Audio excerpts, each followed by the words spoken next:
100년 가약을 맺었던 그 사랑했던 배우자가 죽으면 영원한 이별이라고 하는 흔적이 그의 가슴에 깊이 새겨집니다. 질병에 걸려서 수술을 하게 되면 수술에 상처가 남게 되죠. 지워지지 않는 흔적이 됩니다. 그렇게 믿었던 사람으로부터 배신을 당하게 되면 아무도 잘 믿을 수 없는 의심이라고 하는 아주 고약한 흔적이 그의 마음속에 깊이 각인됩니다. 죄를 지은 사람은 전과자라고 하는 지워지지 않는 흔적이 그의 인생에 남게 되죠. 이 땅에 살아가는 사람들은 그 누구를 막론하고 갖가지 흔적을 가지고 살아갑니다. 그 흔적이 좋은 것이든 나쁜 것이든 그것이 나에게 분명한 영향력을 행사하고 있다는 사실이죠. 그 흔적이 때로는 내 인생을 절망으로 몰고 가고 때로는 그 흔적이 나를 소망으로 이끌어 가기도 합니다. 그래서 그 누구도 우리는 그 흔적을 부정하지 않습니다. 다윗은 밧세바를 강제로 빼앗았어요. 하지만 아무 흔적도 남기지 않았다고 확신했습니다. 우리아는 암몬의 칼에 죽었어요. 다윗은 그에게 충성스러운 장군이라고 무공 훈장을 수여했습니다. 다윗은 성대한 결혼식을 열어서 밧세바를 자기의 왕비로 세웠습니다. 그리고 그가 낳은 아들을 자기 품에 안고 이는 내 아들이라고 선언했습니다. 나는 완벽해. 나는 어떤 흔적도 없어. 나에게 살인자, 강간범, 가정 파괴범이라는 흔적은 전혀 없어. 그렇게 자신했던 다윗은 정말 그 흔적이 없었을까요? 이것은 대단한 착각이 아니었을까요? 하나님의 말씀을 거역한 아담과 하와에게는 흔적이 없었나요? 금단의 열매를 먹으면 반드시 죽음이라고 하는 무서운 흔적이 남을 것이라고 하나님은 강력하게 말씀하셨습니다. 하지만 아담과 하와는 에덴의 왕이 아니라 만왕의 왕, 창조주 왕이 될 수 있는 그 멋진 흔적, 그 영광의 흔적을 남길 수 있다는 확신을 가졌기 때문에 그는 하나님의 말씀을 범하고 말았습니다. 대단한 착각이었죠. 아담과 하와는 허리에 땀방울이, 머리에 땀방울이 맺히고 허리가 휘도록, 한마디로 말해서 죽도록 고생해야 그의 입에 먹을 것이 들어가게 됐어요. 하와는 경험해보지 못한 사람은 알 수 없다는 그 극심한 해산의 고통이 남았어요. 뿐만 아니라 영원히 지울 수 없는 반역 죄인이라고 하는 불도장이 그들의 심령에 각인되고 말았습니다. 아담의 허리에서 나온 모든 인간들은 그들의 심령 속에 반역 죄인이라는 낙인이 찍혀 있어요. 단지 모르고 살아갈 뿐이죠. 인정하지 않을 뿐이죠. 그래서 이 사실을 조금이라도 깨달은 사람들은 선행과 수행과 고통을 통해서 그리고 윤리 도덕적 삶을 통해서 그 흔적을 지워보겠다고 몸부림치며 살아갑니다. 그런데요, 그 흔적은 절대 지워지지 않습니다. 나단 선지자는 다윗을 향해서 당신이 그 사람이야. 네가 살인자야. 네가 강간범이야. 네가 가정 파괴범이야. 적나라하게 선언합니다. 그런데 놀랍게도 하나님은 다윗이 무릎을 꿇고 즉시 회개하자 그 자리에서 그의 죄를 용서해 주십니다. 아주 쿨하게 용서해 주셔요. 그런데 그것으로 끝나지 않았다는 사실이에요. 하나님은 다윗에게 무서운 징계를 선언하십니다.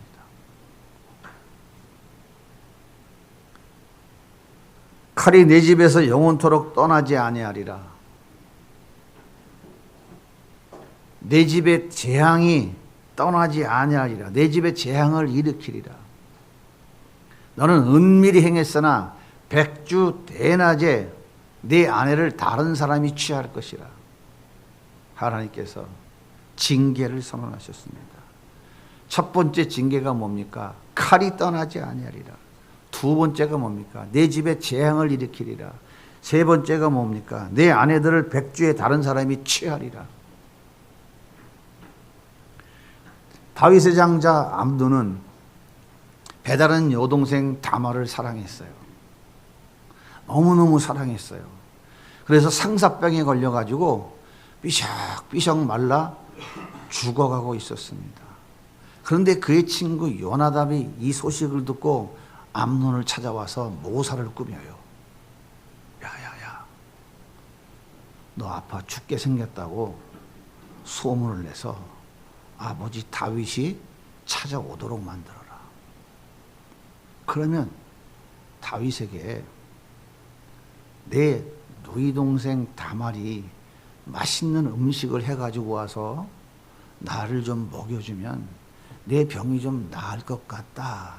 그렇게 아버지한테 얘기해라. 그러면 아버지가 틀림없이 네가 장남 아니냐. 너를 불쌍히 여겨서 다말에게 그렇게 하라고 시킬 것이다. 다말은 요나답의 그 모사대로 오빠를 불쌍히 여기고 긍휼히 여기는 마음으로 병든 오빠를 위해 원하는 음식을 차려가지고 왔어요. 그러자 암논은 주변에 있는 사람들을 다 밖으로 나가라고 내쫓았어요. 그리고는 그 다말을 강제로 범하고 말았습니다.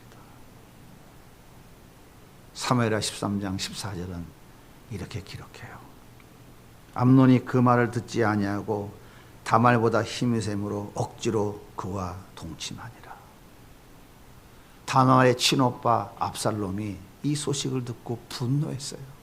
너는 내가 언젠가 복수한다. 그리고 때가 왔어요. 양털 깎는 날, 그날은 잔치하는 날입니다.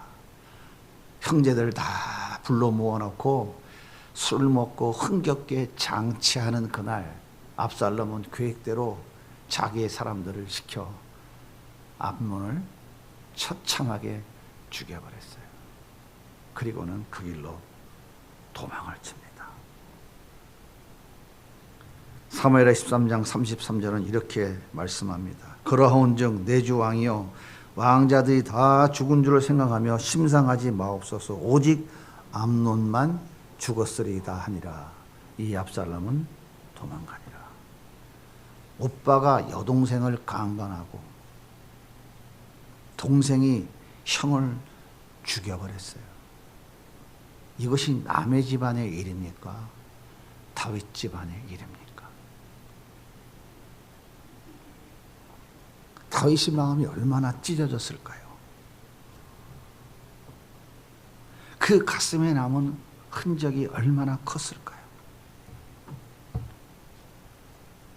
도망간 압살롬이 아버지의 권력을 찬탈하기 위해서 쿠데타를 일으켰어요.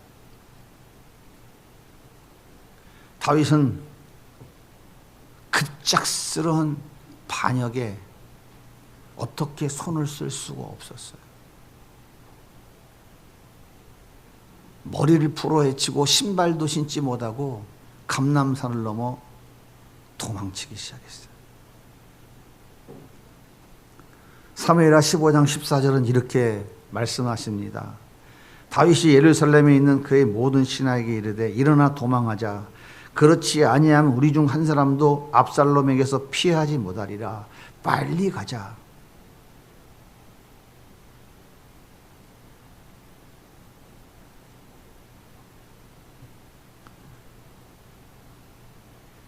하지만 반역은 실패했어요. 그래서 그 아들 압살롬은 처참하게 죽었습니다. 아들이 아버지를 죽이겠다고 칼을 뽑았으니 이보다 더한 비극이 있을까요? 다윗의 심령에 각인된 그 처참한 흔적은 지워질 수 있을까요? 그런데 압살롬의 반역을 도모한 사람이 누구입니까? 그 사람이 바로 아히도벨이라는 사람이에요. 아히도벨이 누굽니까? 밧세바의 할아버지입니다. 사무엘하 23장 34절입니다. 마아가 사람의 손자 아합스바의 아들 엘리벨렉과 길롯 사람 아히도벨의 아들 엘리암. 아히도벨은 다윗의 책사였어요. 정책 전략가였어요. 이스라엘 다스리는 모든 정책을 자문하는 사람이었습니다. 그의 아들 엘리암은 30인 용사 중에 한 사람이었어요. 그의 손녀의 사위 우리아도 역시 30인 용사 중에 한 명이었습니다. 목숨을 걸고 다윗을 위해 충성한 사람들이었어요. 그런데 처참하게 배신당했으니 얼마나 분노가 치밀었을까요? 얼마나 억울하고 원통했으면 압살롬을 부추겨 반역을 도모했을까요? 쑥대밭이 된 가문의 아픔은 치유될 수 있을까요? 얼마나 아팠으면 죽음이라고 하는 그 반역죄의 흔적이 두렵지 않았을까요? 아버지를 향해 반역의 칼을 든 아들, 이를 부추기는 충신 아히도벨, 아들을 죽여야 살 수 있는 아버지, 이 기막힌 사연을 어떻게 감당할 수 있을까요?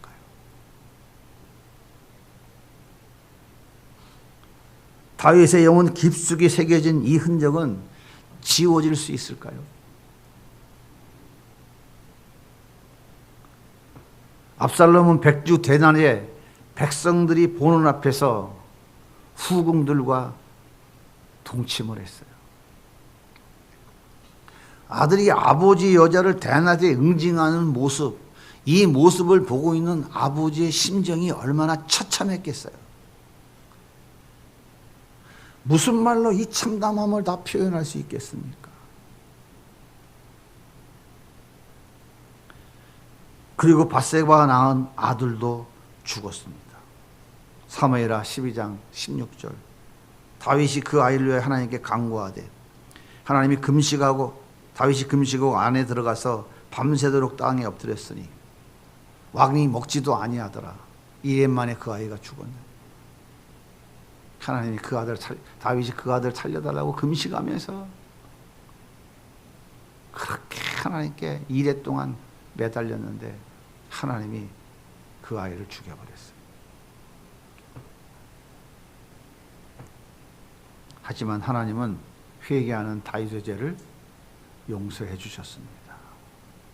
하지만 죄에 대한 징계는 밧세바가 당한 고통보다, 우리아가 당한 고통보다, 엘리암이 당한 고통보다, 아히도벨이 당한 고통보다 더 큰 고통, 비교도 될 수 없는 그 엄청난 고통을 하나님이 퍼 부으셨다는 사실이에요. 다윗은 그 고통과 아픔을 지울 수 있을까요? 여러분, 다윗의 심정이 이해가 가십니까? 얼마나 이해가 되세요?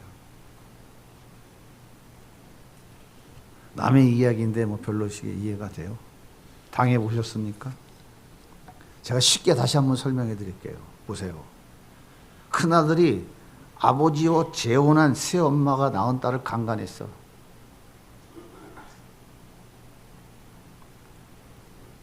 딸의 친오빠가 자기 여동생을 강간한 그 형을 죽여버렸어요. 어디서? 한 집안에서. 본처가 낳은 아들이 아버지와 재혼한 아버지와 후처로 들인 새엄마를 강간해버렸어요. 아들이 아버지를 죽이겠다고 칼을 들고 친구들과 들이닥쳤어. 그런데 아버지가 살기 위해서 어쩔 수 없이 그 아들을 죽여야만 했어. 여기는 사람 사는 집입니까?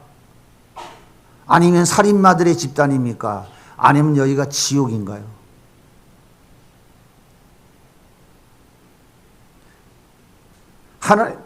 하나님이 오늘 우리에게 무슨 말씀을 하시는 거예요? 죄의 결과가 바로 이렇게 무섭다는 것을 말씀해 주고 있는 거예요. 여러분 생각해 보세요. 지옥에서 살아가는 다윗의 심정이 어떠했을까요?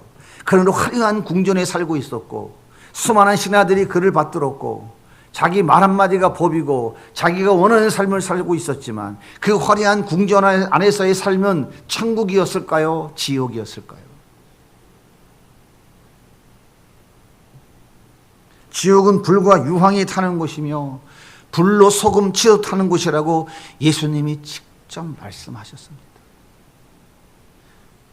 이 지옥에 들어간 다윗의 영과 육이 얼마나 고통스러웠을까요? 차라리 죽는 것이 낫지 않았을까요? 하지만 죽을 수도 없어요. 하나님이 안 죽이시니까. 그런데 정말 궁금한 게 있어요. 너무나 궁금해요. 하나님이 용서하셨잖아요. 그러면 깔끔하게 끝내야지. 물치사하게 감당 못할 그러한 징계, 그 고통 속에 몰아넣으실까요? 여러분은 어떻게 생각하십니까? 다윗은 어려서부터 하나님과 동행했잖아요. 17살 어린 소년, 양치기 소년, 그 어릴 때부터 그는 양을 치면서 늘 하나님과 동행했잖아요. 하나님이 그를 기름 부어 이스라엘 왕으로 세우셨잖아요. 13년 그 모진 도망자의 삶을 살아가면서 항상 하나님만 의지했잖아요. 어떤 일이 벌어지면 하나님께 묻고 또 일이 벌어지면 묻고 늘 항상 하나님께 묻고 하나님 말씀하시는 대로만 살아갔던 사람이잖아요. 사울을 2번이나 죽일 수 있는 기회가 있었지만 하나님을 대신할 수 없다고 포기했잖아요. 그래서 하나님은 어디로 가든지 이기게 하셨잖아요. 밧세바를 범하기 전까지 하나님의 뜻을 거스린 적이 없었어요. 그러면 용서해 준다고 했으면 그냥 쿨하게 끝내야지. 치사하게 일평생 지울 수 없는 그 흔적을 가슴에 각인시켜 놓고 그걸 바라보며 고통스럽게 살아가게 하시면 되겠습니까, 여러분? 하나님이 너무 하시는 거 아니에요?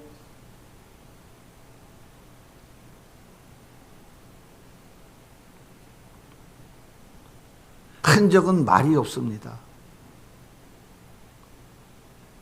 하지만 말 없는 흔적은 역사의 진실을 알고 있는 증인이에요. 증인의 역할이 뭡니까? 본대로, 아는 대로, 사실대로 말하는 것이에요. 다윗의 영혼에 깊이 각인된 흔적은 기회 될 때마다 다윗에게 말합니다. 너는 살인자야. 너는 강간범이야. 너는 도둑놈이야. 너는 거짓말했잖아. 그래서 남의 것을 강제로 뺏었잖아. 가정을 파괴했잖아. 너는 하나님을 망령되이 부른 죄인이잖아. 넌 뭐 돌에 맞아 죽어야 돼. 넌 지옥 갈 놈이야. 맞지? 그런데 어떻게 살아있어? 하나님이 용서해 주셨잖아. 너를 죽이지 않는다고 약속하셨잖아. 너의 왕위를 빼앗지 않는다고 하셨잖아. 성령을 거두지 않는다고 약속하셨잖아. 하나님은 다윗을 저주한 것이 아니라 하나님의 은혜를 기억하고 잊지 말라고 징계의 흔적을 남겨주신 거예요. 그렇다면 우리는 다윗과 같은 죄가 없을까요? 다윗이 받은 징계가 우리에게는 없을까요? 아니 나는 내가 뭐 남의 여자를 빼앗은 적이 있어? 아 그 여자 임신시키고 그거 감추려고 뭐 그 사람 그 여자 남편 죽인 일이 있어? 없잖아. 내가 뭐 남의 가정을 파괴했어? 나는 다윗보다 훨씬 깨끗하잖아. 그래서 우리에게 남은 흔적은 아주 작을까요?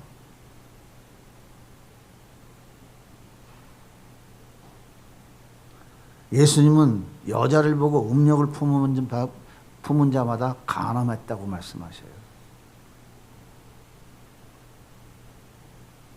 우리는 한 번도 여자를 보고 음욕을 품어본 적이 없죠. 있다면 간음죄를 지은 거예요. 누구랑 똑같이?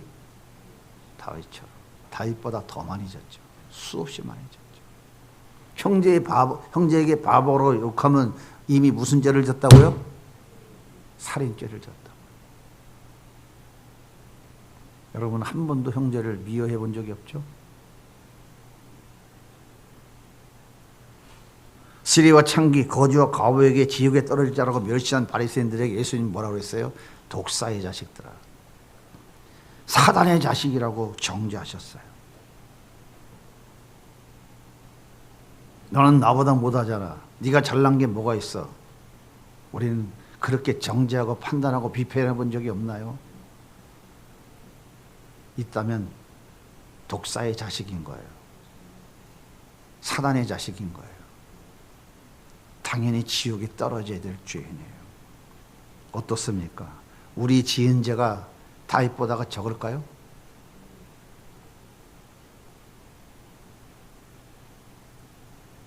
더 크죠. 커도 보통 큰 게 아니라 비교할 수 없을 만큼 더 크고 크죠. 너무나 크고 커서 우리의 힘으로는 감당할 수조차 없어요.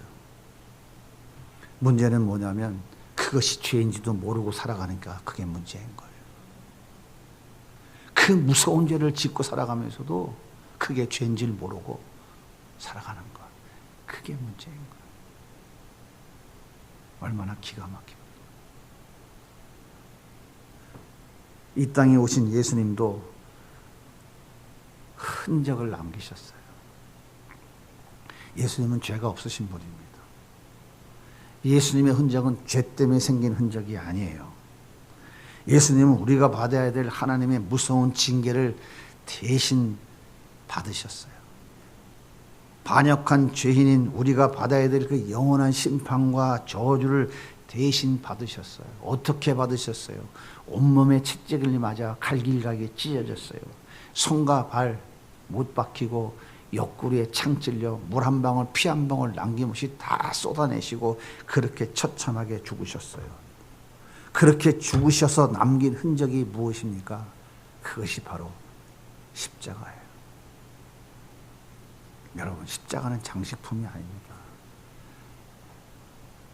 십자가는 나는 교회 다니는 사람이라고 하는 표식이 아니에요. 십자가는 여기가 교회라는 것을 이야기하는 사인, 간판이 아닙니다.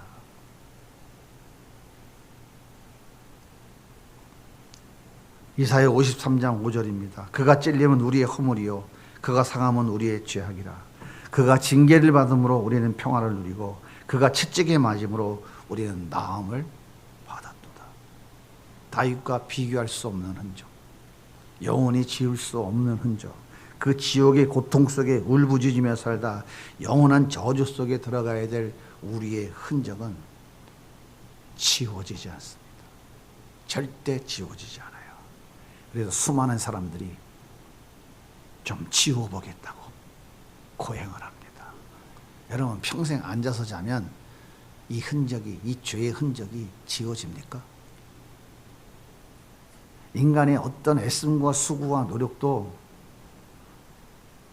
하나님의 징계의 결과인 그 흔적은 지워지지 않습니다.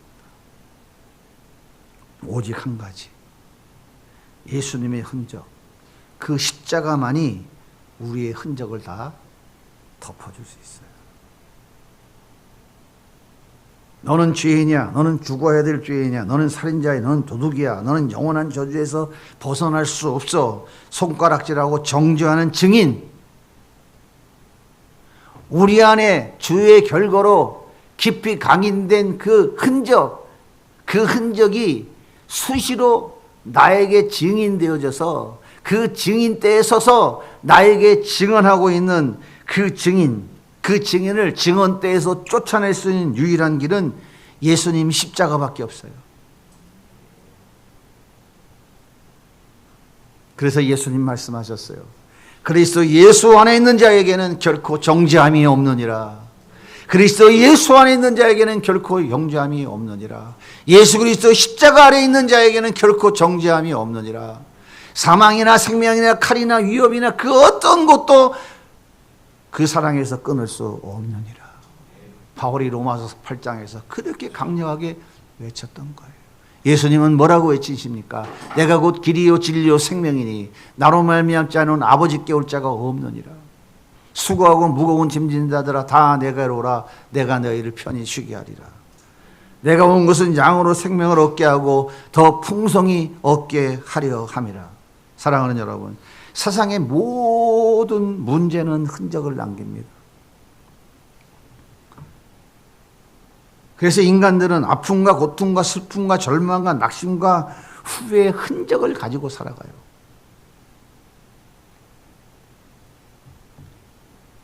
이 흔적을 가슴에 안고 울면서 살아가요. 울면서.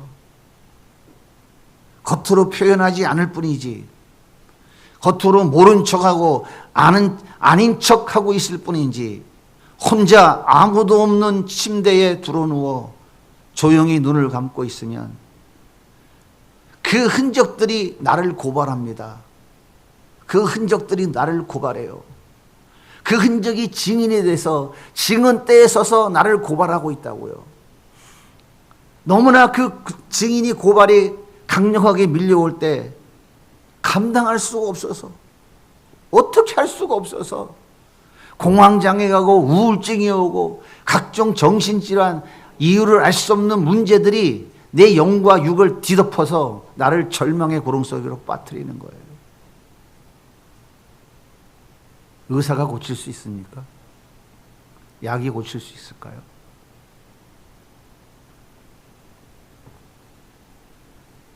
하지만 예수님의 십자가는 우리의 모든 허물과 죄로 인해 덕지덕지 붙어있는 모든 흔적을 다 지워버리고 우리에게 참된 자유함을 제공해 주십니다.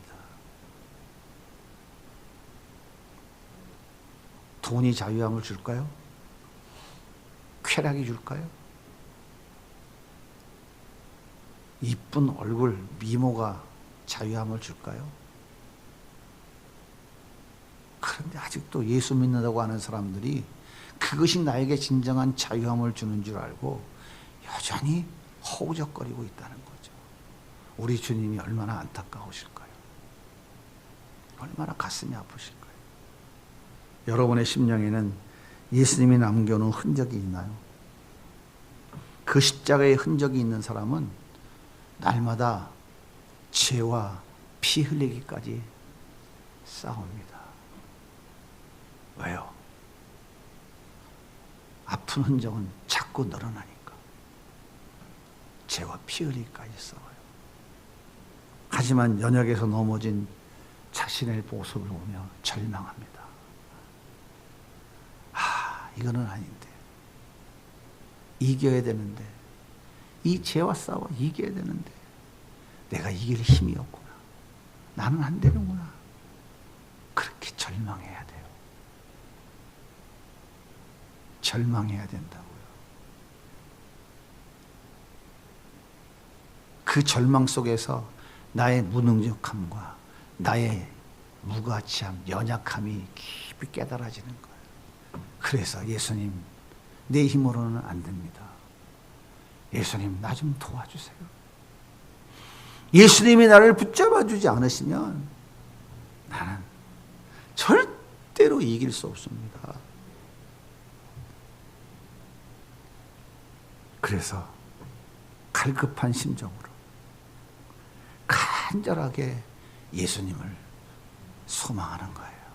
갈망하는 거예요. 주여, 이제 이들 불쌍히 여기시고 나에게 은혜를 베풀어 주옵소서.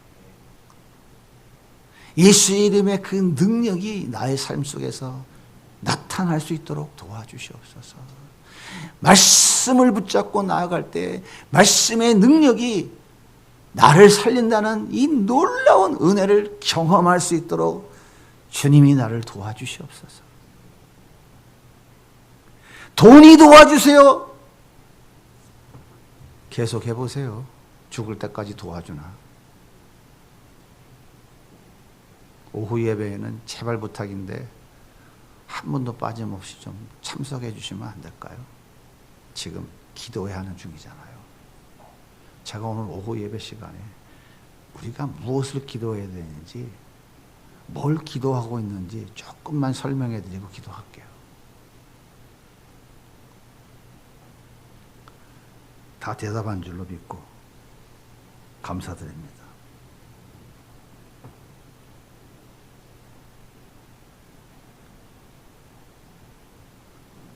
그래서 그 예수님을 사모하고 그 예수님이 안 되면 안 된다는 현실을 직시하면서 그 예수님을 붙잡으려고 몸부림치는 사람은 이렇게 고백해요. 예수님 한 분이면 만족합니다. 예수님 나를 떠나지 말아 주옵소서. 난 예수님만 있으면 다른 것은 필요 없어요. 예수님 위에 내가 추구했던 모든 것들 전부 무가치한 배설물로 버리는 거예요.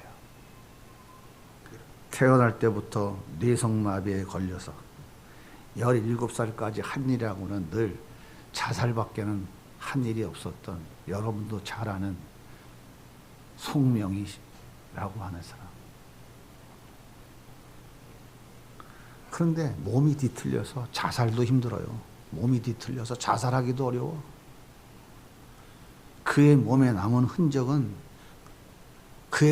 흔적도 감당하기가 어려운데 그의 마음과 영혼에 새겨진 그 흔적은 그 누구도 지워줄 수 없는 강력한 흔적이었어요. 그런데 어느 날 예수님이 찾아오셨어요. 우리 동현이를 찾아온 그 예수님이 그분을 찾아오셨어요. 그리고 말씀하셨어요. 사랑하는 딸아, 연필을 들어라. 그리고 받아 적어라. 송명희 시인은 한 글자를 쓰는 것이 우리가 100글자, 1000글자 쓰는 것보다 더 어려운 사람이에요. 그런데 예수님이 말씀하신 첫 마디가 뭐냐면 공평하신 하나님이었어요. 이 말을 딱 들은 송명희가 연필을 집어던지면서 뭐가 공평해요? 날 이렇게 찌그러뜨려 놓고 뭐가 공평해요? 나는 공평한 하나님 인정 못해요. 그 자리에서 하염없이 펑펑 울었어요. 이때 예수님의 따뜻한 음성이 다시 들려왔어요. 사랑하는 딸아, 연필을 들고 받아 적어라.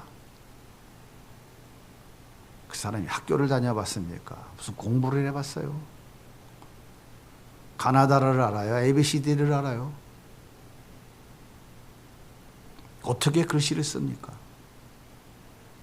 그런데 반항할 수 없는 강력한 그 사랑의 음성 앞에 꼬꾸라진 송명희는 받아 적기 시작했어요. 그것이 바로 뭐냐? 제목이 공평하신 하나님이에요.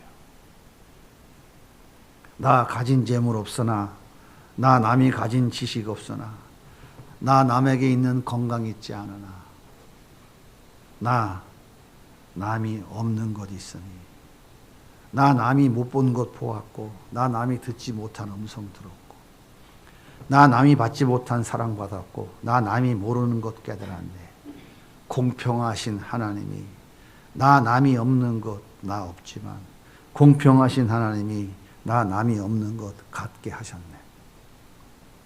송명일 시인의 마음에 각인된 절망과 고통은 예수님의 십자가가 다 덮어버렸어요. 그렇게 지옥의 흔적이 깨끗하게 지워진 송명일에게 남은 것은 오직 예수밖에 없었어요. 예수보다 더 좋은 것은 이 세상에 없었어요. 그가 좋아하는 것은 몸이 고쳐져서 건강하게 걷고 뛰는 게 아니었어요. 그의 뇌성마비가 고쳐져서 정상적인 사람처럼 살아가는 것이 아니었어요. 그의 육체의 흔적은 여전히 걸레처럼 뒤틀려져 있었지만 그에게는 예수님이 오셨기 때문에 그 예수님의 사랑이 너무 크고 놀라워서 다른 것은 보이는 것이 없었어요. 그의 시에 곡이 붙여져서 공평하신 하나님이라는 제목으로 세상에 발표됐어요. 수많은 병자들이 이 찬양을 듣고 위로받고 예수님을 봤어요. 교도소의 수많은 죄수들이 이 찬양을 들으면서 회개하고 예수님을 영접했어요. 그리고 송명회는 그 처참한 육체의 흔적 그대로 그 몸 그대로 전 세계를 돌아다니며 수많은 사람들에게 내 영혼에 지워지지 않는 그 흔적을 지워주신 그 십자가의 그 은혜와 그 사랑을 증거하면서 수 없는 영혼을 살려내는 하나님의 도구로 쓰임받았어요. 사랑하는 여러분, 돈이 없어요? 백이 없어요? 스펙이 없습니까? 능력이 없어요? 머리가 나빠요? 부모가 돈이 없어? 그래서 나는 잉여 인간이야? 머리가 나빠? 과거에 지은 죄가 많아요? 그런 흔적 가지고 불쌍한 척 하시면 안 됩니다. 그 흔적 가지고 난 상처가 많아요. 난 이런 상처 때문에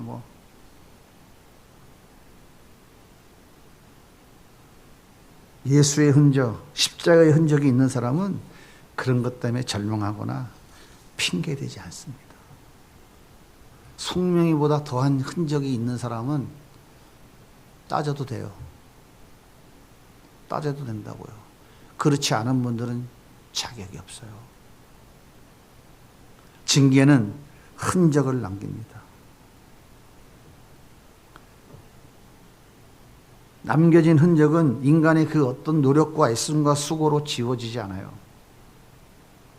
인간의 고행과 수행과 선행으로 지워지지 않습니다. 윤리 도덕적 삶, 기부와 봉사, 헌신으로 지워지지 않아요. 예수님이 남기신 흔적, 그 십자가로만 지워집니다. 그렇게 믿으십니까?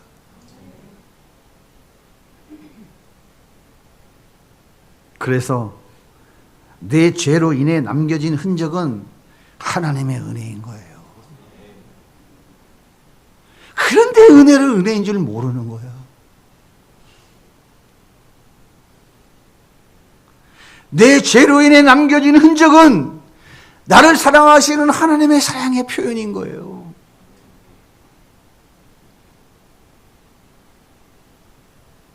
내 죄로 인해 남겨진 흔적은 하나님을 더욱 의지하게 하는 도구인 거예요. 다윗에게 즉시 용서해 주신 하나님이 그에게 징계의 흔적을 남기지 않았다면 그는 끝까지 수냄 여인 아비삭을 범하지 않는, 같은 죄를 범하지 않는 그 하나님의 은혜와 사랑을 삶 속에 실현하는 삶을 살기 위해 몸부림쳤을까요? 그는 감당할 수 없는 징계의 흔적을 갖고 살았지만 하나님은 그를 사랑하시고 그에게 은혜를 베풀어 주셨기 때문에 그 처참하게 죄의 대가로 죽어야 될 그 밧세바, 그 여자가 낳은 아들 솔로몬을 이스라엘의 왕으로 세워주신 거예요.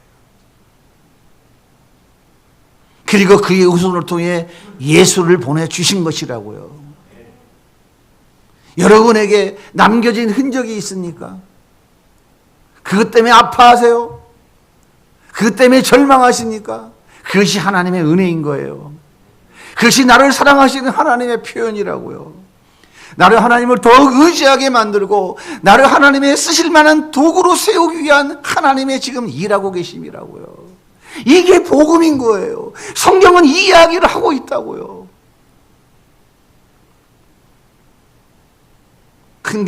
남겨진 흔적 때문에 울지 마세요. 예수님 안에 들어오세요. 십자가 안에 들어오세요. 예수님 품 안에 들어오세요. 예수님이 깨끗하게 지어주셔서 예수의 이름을 높이고 예수의 이름을 자랑하고 예수님을 찬양하는 멋진 그리스도인으로 세워주실 것입니다. 송명희 시인을 사용하신 예수님이 여러분은 얼마나 더 아름답게 사용하실까요? 송명희보다 목 3분이 계시면 오늘 이 시간 이후로 똑같이 살아가세요. 그러나 나는 송명희 시인보다는 흔적이 적다고 생각하시면 이제는 예수님 붙잡으세요. 입으로 허황된 말 하지 마시고요. 우리 하나님은 말씀하셔요. 내 귀에 들리는 대로 행하리라. 무서운 하나님이에요. 전 12년 만에 그 무서운 하나님을 엊그저께 경험한 사람이에요. 너무너무 무서운 하나님. 내 귀에 들린 대로 내가 행하리라.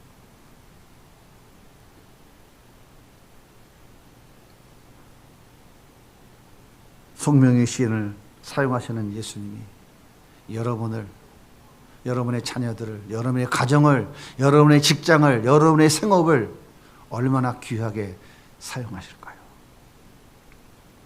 저와 여러분의 지난날의 흔적을 모두 지워주시고 참된 평안과 자유함을 주시는 예수님 품 안으로 들어오시기 바랍니다. 그 예수님을 붙잡으세요.